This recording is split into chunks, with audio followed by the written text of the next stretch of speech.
打还手，骂还口的时代来了，中国将会怎么收拾美国？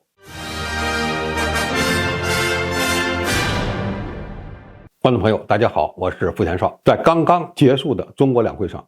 基于对国际形势的判断，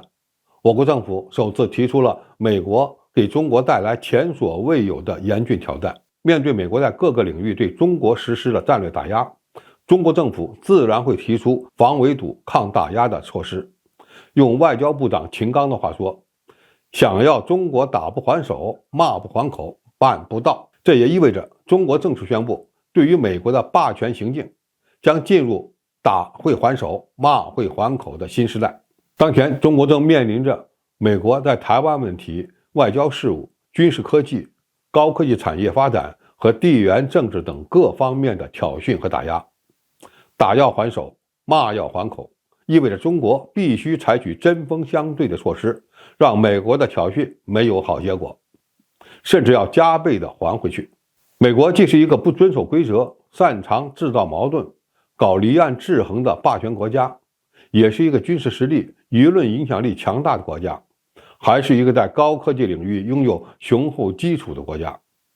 这一切都预示着中国要想对等反击美国，就需要找准方向，采取正确的方法和有针对性的措施，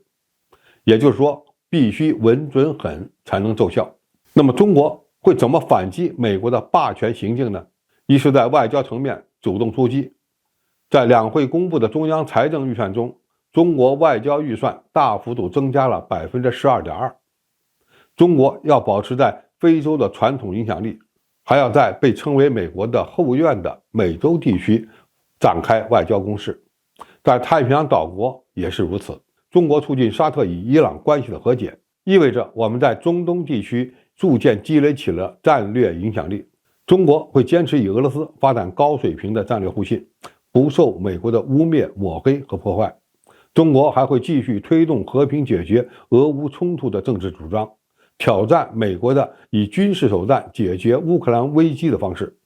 美国越需要拉拢欧洲国家对付中国，中国就越要与欧盟国家保持良好的经济合作，甚至推动欧洲国家走向战略自主。第二，中国必须强化与美国的军事科技竞争，加强军工产品的出口力度。中国与美国展开军事科技竞争，是提升自己国家影响力的需要，也是维护中国领土主权完整的需要，更是中美竞争战略的需要。从中美军事科技竞争的角度看，我们每下水一艘航母、055万吨大驱、052D 导弹驱逐舰，都是在向美国示威。中国在隐身战略轰炸机、歼20、太空探索、高超音速导弹等领域所取得的任何成就，都是在对美国施压，让美军和美国政客不敢轻举妄动。美国是一个以输出安全战略为主的霸权国家，中国开始向全世界供应能够与美国武器匹敌的先进装备，甚至包括像052D 这样的极为复杂的武器系统，同样是在反击美国霸权。第三，两会表达了中国发展独立自主高科技产业的决心。美国越是限制对华高科技出口，中国就越要发挥自己的体制优势，健全自己的产业链。中国顶住美国的高科技打压，实现中国式的现代化，并向全世界展示中国治理方式的成功，